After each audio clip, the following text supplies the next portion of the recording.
తిరుమల తిరుపతి దేవస్థానానికి సంబంధించి ఇప్పుడే అందుతున్నటువంటి మరొక బిగ్ బ్రేకింగ్ ఏంటంటే పవన్ కళ్యాణ్ గారు ఇప్పుడు ఇది తిరుమలలో జరిగినటువంటి అపవిత్రానికి నిరసనగా ఏడుకొండల వారిని క్షమించమని కోరుతూ 11 రోజుల పాటు ప్రాయశ్చిత్త దీక్షని ఆయన చేస్తున్నానని చెప్పని పవన్ కళ్యాణ్ గారు ట్వీట్ చేశారు. 11 రోజుల పాటు ఆయన ఏమి తీసుకోకుండా దీక్షలో ఉంటారు. 11 రోజుల తర్వాత ఆయన వెంకటేశ్వర స్వామిని దర్శించుకోవటానికి నిర్ణయించుకున్నటువంటి పరిస్థితి ఉంది. అంటే ఇది మొత్తం కూడా గత ప్రభుత్వ హయాంలో అపవిత్రం అయిపోయింది, అపవిత్రానికి పాల్పడ్డారు. వైఎస్ఆర్సీపీ పార్టీ వాళ్ళు చేసినటువంటి ఏదైతే అక్కడ జరిగినటువంటి ఆ నేరానికి, అక్కడ జరిగినటువంటి ఆ పాపానికి ఒక ప్రాయశ్చిత్తంగా తన వంతుగా తన బాధ్యతతో 11 రోజుల పాటు దీక్షను చేయటం ద్వారా తన వంతుగా తాను కొంత దేవస్థానానికి చేసి నేను కొంత నా బాధ్యతగా నేను చేస్తున్నాను, స్వామి క్షమించు, ప్రజలని మమ్మల్ని అందరినీ క్షమించు, వాళ్ళు చేసినటువంటి దుర్మార్గమైనటువంటి చర్యకి చేసినటువంటి మీకు జరిగినటువంటి ఒక పొరపాటుకి లేదా భక్తులు జరిగినటువంటి ఒక పొరపాటుకి అందరి తరపున నేను ఒక ప్రాయశ్చిత్త దీక్ష చేస్తున్నానని చెప్పని ఆయన 11 రోజుల పాటు దీక్షకి ఆయన దిగుతూ ఉన్నారు. ఆ దీక్ష ద్వారా ఆయన 11 రోజుల అనంతరం వెళ్ళి అక్కడ ఏదైతే తిరుమల దర్శనం చేసుకొని చేయాలనుకున్నారు. నిజంగా చూడండి మరి ఆయనకి ఎంత బాధ ఉందో, ఎవరికైనా అంత బాధ ఉన్నటువంటి మరి అలాంటి ఆయన ఆ బాధతో నేను ఒక మెసేజ్ పెట్టారు. ఏమని పెట్టారు? ఇది జరిగినటువంటిది అన్యాయం, దీని మీద సమగ్రమైనటువంటి విచారణ జరగాలని చెప్పి. దానికి ప్రకాష్ రాజ్ స్పందించాడు. ప్రకాష్ రాజ్ ఏమని స్పందించాడు? దానికి ఆయన ఏమని స్పందించాడంటే, మీరు ప్రభుత్వం అధికారంలో ఉన్నారు, ఎందుకు దీని దేశం లెవెల్లో దీన్ని తీసుకెళ్లాలనుకుంటున్నారు, కేంద్రంలో మీకు చెందినటువంటి వాళ్ళు ఉన్నారు కదా, వాళ్ళతోటి మీరు మాట్లాడి దీని మీద ఇచ్చేయచ్చు కదా అని చెప్పి ఆయన ఒక వెటకారంగా ప్రకాష్ రాజు దీని మీద ట్వీట్ చేశాడు. జనరల్గా ఆయన అలా చేయకూడదు. ప్రకాష్ రాజు ఎందుకు మరి ఆయన ఏం మైలేజ్ కోరుకున్నారో, ఆయన ఏం మాట్లాడాలనుకున్నారో, ఆయన వ్యంగ్యంగా ఆయన మాట్లాడినటువంటి దానిపైన మంచు విష్ణు సీరియస్గా రెస్పాండ్ అయ్యాడు. మీ పని మీరు చూసుకుంటే మంచిది, కోట్లాది మంది భక్తులకు సంబంధించిన అంశంలో అన్యాయం జరిగితే మీరు ఈ విధమైనటువంటి ట్వీట్ చేస్తారా? పవన్ కళ్యాణ్ గారు దీనికి సంబంధించి ఆల్రెడీ ఆయన విచారణ చేపట్టమని డిమాండ్ చేశారు, దీని మీద చర్యలు తీసుకోవాలని చెప్తున్నారు, మరి ఇలాంటి అంశాల విషయంలో ఎందుకు ఆయన ఉపేక్షించడని చెప్పని ఆయన చెప్పారు. మరి దీంతో మరి ఇక్కడ మరి ఆ రకమైనటువంటి మెసేజ్ అటువైపు నుంచి వచ్చింది. మరి చూస్తే ఒకప్పుడు మరి ప్రకాష్ రాజ్ ఏమన్నా ఇటు చిరంజీవి గారి ప్యానల్ నుంచి ఉన్నారు, మంచు విష్ణు ఏమన్నా అటు ప్యానల్ నుంచి ఉన్నారు, ఆపోజిట్లో ఉన్నారు. కానీ ఈయన ఏమన్నా పవన్ కళ్యాణ్ గారిని ట్వీట్ చేశారు, ఈయన ఏమన్నా ఇటువైపు నుంచి ట్వీట్ చేశారు. అంటే ఆయన ప్రకాష్ రాజ్ గారు స్పందించకూడదు అట్లాంటి వాటిల్లో. ఆయన అంటే ఇది భక్తుల మనోభావాలకు సంబంధించిన అంశం. సరే, దాని మీద చాలామంది కూడా ప్రకాష్ రాజ్ని తప్పుపడుతూ ట్వీట్ చేశారు. అయితే ఎవరైతే పవన్ కళ్యాణ్ గారికి సంబంధించినటువంటి అభిమానులు, ఆయనకు సంబంధించిన ఇండస్ట్రీలో ఉన్నటువంటి వాళ్ళు దీని మీద ఏంటి అన్నప్పుడు, లేదు మీరు దాన్ని పట్టించుకోవద్దు, ప్రకాష్ రాజ్ గారు ఆయన అభిప్రాయం వ్యక్తం చేశారు, మీరు దాని గురించి ఎవరు మాట్లాడొద్దని కూడా ఆయన స్ట్రిక్ట్గా చెప్పడంతో ఎవరు ఆయన మీద విమర్శ చేయలేదు. లేకపోతే ఈ పాటికి ప్రకాష్ రాజ్ గారిని చాలా ఇదిగా ఉండేది. అది పవన్ కళ్యాణ్ గారు కూడా అట్లాంటి వద్దని చెప్పని ఆపించినటువంటి పరిస్థితి ఉంది. సరే, ఏదైనా కానీ ఓం గారు ఏంటి సార్, గుడ్ ఈవినింగ్ వంశీ గారు. Good evening. ఏంటి ప్రకాష్ రాజ్ని ఒక భ్రష్ట మేధావి అనుకోవాల్సి ఉంటుందండి. ఎందుకంటే ఆయనకి మేధావితనం చాలా ఎక్కువ ఉందండి, కానీ అదేంటంటే తప్పుడు దారి నడుస్తుంది.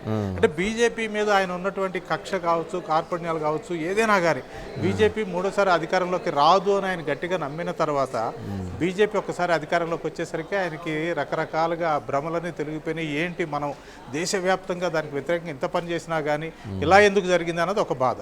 ఈలోగా కూటమి ప్రభుత్వం ఇటు ఏపీలో పవన్ కళ్యాణ్ గారు బీజేపీతో కలిసి తెలుగుదేశాన్ని కూడా తనతో పాటు తీసుకెళ్లి అక్కడ కూటమి ప్రభుత్వం వచ్చేసిందండి.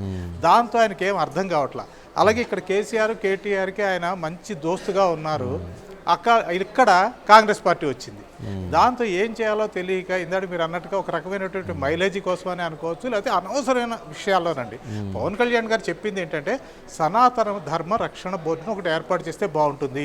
ఇలాంటి సమస్యలు వచ్చినప్పుడు దేశవ్యాప్తంగా వచ్చినప్పుడు ఆ దేవాలయాల పరిరక్షణ కావచ్చు, దానికి సంబంధించినటువంటి లోటుపాట్లు కానీ లేకపోతే దానికి సంబంధించిన బెటర్మెంట్స్ గురించి ఆలోచించడానికి ఒక వ్యవస్థ అనేది ఉండాలి అని చెప్పారండి.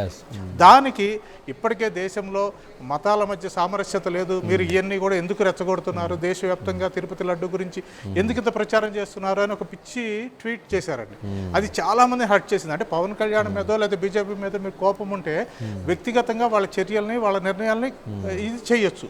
కానీ ఒక తిరుపతి లడ్డుకు సంబంధించి తిరుపతిలో జరిగినటువంటి అపచారానికి సంబంధించి డిప్యూటీ సీఎం హోదాలో ఆయన అదేదో స్టార్గానో లేకపోతే నటుడుగానో కాదు, డిప్యూటీ సీఎం హోదాలో ఆయన తన అభిప్రాయాన్ని ఇలా నిర్ణయం తీసుకుంటే బాగుంటుంది అని చెప్పినప్పుడు దానిని కూడా స్వీకరించలేక పెడార్థాలు తీసి ఏదో దేశం తగలబడిపోతున్నట్టుగాను ఈ ట్వీట్తో అదేదో ఇంకా అగ్గినికి ఆగ్యం పోసినట్టుగా అవుతుంది అన్నట్టుగా ఆయన మాట్లాడడం అన్నది కేవలం జనసేన పార్టీ వాళ్ళని కాదు, కూటమిలో ఉన్న వాళ్ళని కాదు, సాధారణమైన హిందువులను కూడా చాలా బాధకు గురిచేసిందండి. ఎందుకంటే ప్రకాష్ రాజు ఇలాంటి వ్యాఖ్యలు చేయడం అనేది చాలా కామన్. సరే పార్టీల పరంగా చేస్తారు, లేకపోతే ఆయనకు నచ్చని వ్యక్తుల మీద చేస్తారు. కానీ తిరుపతి ఇష్యూలో కూడా ఆయన తలదొరచడం ఏంటి, ఇది పెద్ద దారుణమైనటువంటి విషయము అని చెప్పేసి అందరూ అనుకున్నారు. ఇక మా అధ్యక్షుడిగా ఉన్న మంచు విష్ణు అయితే ఒక అడుగు ముందుకే వేశారు. సార్ పవన్ కళ్యాణ్ గారు అన్నదంటే తప్పే ఉంది, అసలు ఇందులో మతం రంగు ఎక్కడుంది? ఒక ధర్మానికి జరిగిన అన్యాయాన్ని సరిచేసుకోవాలని ఆయన చెప్తున్నారు, దాన్ని ఎలా రెక్టిఫై చేసుకోవాలో చూద్దామని అంటే దానికి మత రంగు పులివి. కాబట్టి ఇది పద్ధతి కాదు ప్రకాష్ రాజ్ గారు, మీ హద్దుల్లో మీరు ఉండండి, మీరు ఎక్కువ మాట్లాడుతున్నారు చాలా అని చెప్పి అంటే దానికి కూడా ఆయన అంటే మీ అభిప్రాయాలు మీకుంటాయి, నా అభిప్రాయాలు నాకుంటాయి, అది మీ పర్సెప్షను, ఇది నా పర్సెప్షను అంటే మళ్ళీ వ్యంగ్యంగా మా అధ్యక్షుడికి కూడా ఆయన ఎక్స్లో మళ్ళీ సమాధానం చెప్పారు.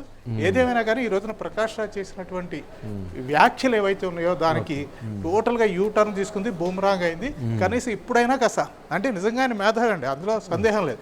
బట్ ఆ మేధావితనాన్ని తన దగ్గరే పెట్టుకుని ఇలాంటి సెంటిమెంట్ విషయాల్లో తలదొచ్చకుండా ఉంటే బాగుంటుందని అందరూ అనుకుంటున్నారు. రైట్. ఇప్పుడు అదే పవన్ కళ్యాణ్ గారు కూడా ఏదైతే తను దేవుడా క్షమించు అంటూ శ్రీ శ్రీనివాస వెంకటేశ్వర స్వామిని క్షమించమని కోరుతూ ఆయన ప్రాయశ్చిత్త దీక్షని 11 రోజుల పాటు నిర్వహిస్తున్నారు.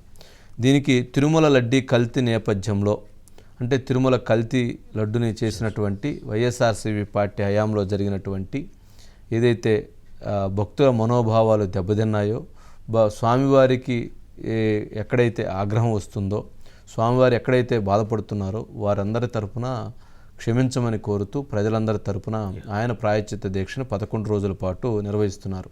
మనం చూస్తే విజయవాడ గుంటూరు మధ్యలో ఉన్నటువంటి కాకాని దగ్గర ఉన్నటువంటి దశావతార వెంకటేశ్వర స్వామి టెంపుల్ ఉంటుంది.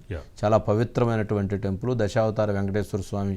అక్కడ ఉన్నటువంటి నేషనల్ హైవే మీద పక్కన చూస్తే ఆ టెంపుల్ దేదీప్యమానంగా అక్కడ ఉండేటువంటి పరిస్థితి ఉంటుంది. అక్కడ ఉన్నటువంటి భక్తులు ఎంతో నమ్మకంతో ఉండేటువంటి దశావతార వెంకటేశ్వర స్వామి ఉంటారు. అక్కడ ఆయన ఆ పవిత్రమైనటువంటి దేవాలయంలో, ఆ పవిత్రమైనటువంటి క్షేత్రంలో 11 రోజుల పాటు దీక్షని అక్కడ ఉండి చేయాలని చెప్పని నిర్ణయించుకొని ముందుకు వెళుతున్నారు. అంటే అక్కడ దశావతార వెంకటేశ్వర స్వామి టెంపుల్లోనే ఆ దీక్షని చేస్తూ ఆయన ప్రాయశ్చిత్త దీక్షను చేస్తున్నారంటే నిజంగా ఆయన ఎంతటి బాధని, ఎంతటి ఆవేదనని చెందుతున్నారు అనేటువంటి దాన్ని అర్థం చేసుకోవాలి. అంటే స్వామివారికి ఎంతటి ఆగ్రహం వస్తుందనేటువంటి దాన్ని కూడా అర్థం చేసుకోవాలి. అంటే ఆ ఆగ్రహాన్ని తగ్గించమని కోరుతూ, ఆగ్రహాన్ని ఏదైతే భక్తుల విషయంలో లేదా స్వామివారి విషయంలో జరిగినటువంటి అన్యాయాన్ని క్షమించమని కోరుతూ కూడా ఆయన 11 రోజుల పాటు దీక్ష చేస్తున్నారు. ఈ ప్రాయశ్చిత్త దీక్షని చేస్తున్నటువంటి పవన్ కళ్యాణ్ గారు ఒకవైపు, మరి ఈ ఘోరాన్ని చేసినటువంటి ఈ నేరానికి పాల్పడినటువంటి వాళ్ళందరూ కూడా సవాళ్ళు వేస్తూ, ప్రతి సవాళ్ళు చేస్తూ దాని మీద ఇంకా కూడా ఆ జరిగినటువంటి తప్పుని క్షమించమని కోరకుండా, జరిగినటువంటి పొరపాటుని క్షమించమని కోరకుండా ఇంకా రాజకీయపరమైనటువంటి అంశాల గురించి మాట్లాడుతూ దేవుడు ఆగ్రహానికి స్వామివారి ఆగ్రహాన్ని మరింత పెంచే విధంగా చేయటం అనేటువంటిది బాధాకరమైనటువంటి విషయం. మరి అధికారంలో ఉండి గతంలో వాళ్ళు చేసినటువంటి తప్పులకి ఇప్పుడున్నటువంటి డిప్యూటీ సీఎం స్థాయి హోదాలో జనసేన పార్టీ అధ్యక్షుడిగా మరి ఆయన చేస్తున్నటువంటిది ఇది ప్రజల కోసం తాను చేస్తున్నటువంటి దీక్షగా కూడా ఆయన తెలియజేయటం చూస్తే నిజంగా ఇవన్నీ ఏదైనా కానీ మరి ఇవన్నీ ఇట్లా జరుగుతూ ఉన్నాయి. మరి